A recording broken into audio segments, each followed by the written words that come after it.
Gonna go do 45 minutes.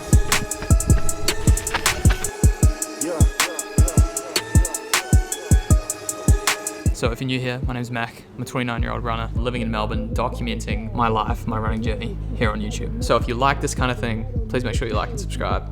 Really helps grow the channel. I also have 2 border collies. This one's Colby.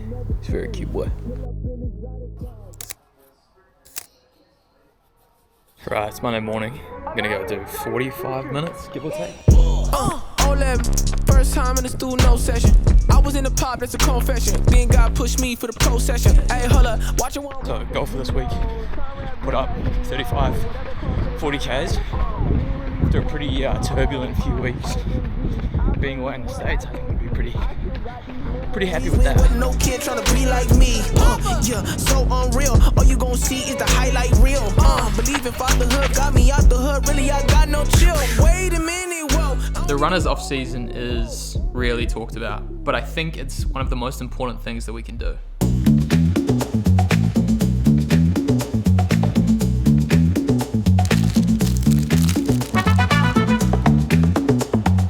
So as we chase performance and try and cram in more, it takes a real toll on the body, not only physically but mentally as well.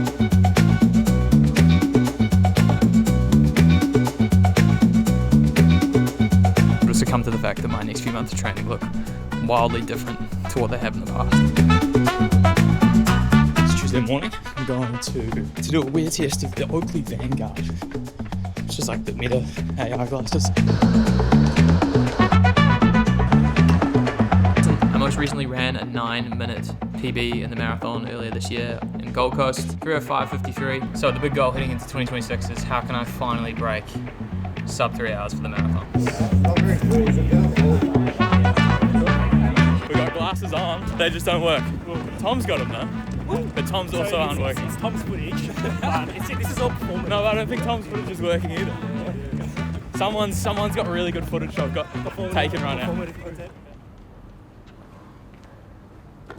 So the goal for this off season is to actually run less. And when you break it down, it starts to make a lot of sense.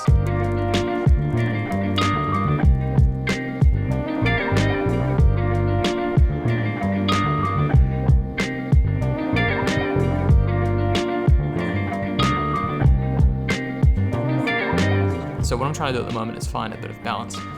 I would find typically running skews a lot higher than strength training purely because I'm trying to build in strength training during a peak marathon block. I think I saw previously running less as being somewhat weak or unprogressive to the goals that I wanted to hit. And there's also the sense of, I guess, like Strava clout that you want to try and maintain high mileage year round. And what I've realized is that's just not conducive to how I want to train in the next few months and the goals that I'm trying to achieve during this training. So the goal is, if you currently look at my Strava graph, it is pretty piss poor. And so the goal there is to slowly build back to a certain maintenance level of mileage and then hold there until we move into our next marathon block. I'm currently sitting at about 30 kilometers a week from last week, and I'll slowly amp that up as we head into December and into January. I would say maintenance volume is probably looking at 50 to 60 kilometers per week. I would say that would probably look like 4 runs total, 2 easy runs, 1 form of tempo run, speed work, just to maintain hitting that system, and then some form of long run. Off the back of Melbourne Marathon, I've really let my body recover properly.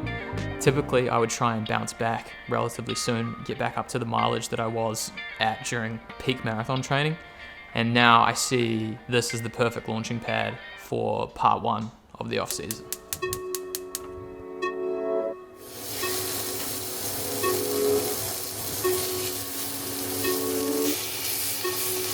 Yeah, I'm feeling set apart. And I don't mean holy.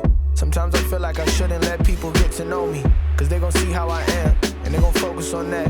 They gon' be so warm in person and cold behind the back. And I can't tell what's insecurities or really facts. Like, would you truly still be around if I didn't rap? If I was down in your city, would you not let me crash? And I ain't shooting, but I'm feeling like I'll never be one of you. Ay. Feel like I'll never be one of you. Ay. Feeling like I'll never be one of you. Ay.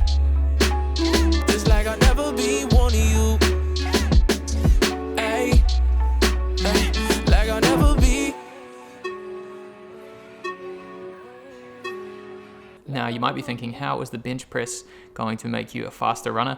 And to be honest, it won't, but it will make me feel better about myself. Although you won't be able to tell, strength training is something that I've done inconsistently for the past 7 years. Key word there being inconsistent. So inconsistent that almost every single time I step back into the gym, I feel like I'm starting from square one. So now I see this as the perfect opportunity to build that habit, build that routine. So when that next marathon block comes around, I will be ready. The strength goal for off season is 3 sessions per week. 2 lower body, 1 upper body. Lower body Wednesday and Saturday, upper body whenever I feel like it and can squeeze it in. I've been listening to the Never Run Alone podcast a lot. Very good listen, I'll leave it below. And one of my biggest takeaways from one of the most recent episodes, which had Cam Merrick and Sissy Bergman on it, Cam is a 2:21 marathoner, Sissy is now a 2:46 marathoner, was that throughout the whole year, non-negotiable was always 2 strength sessions per week. To give some further context to that, Cam ran his first marathon last year, ran 2:42. He's now a 2:21 guy. Sissy's previous PB was 2:55, I believe, and now she is a 2:46 marathoner. Obviously, the running element of that is important, how much training are they doing, etc.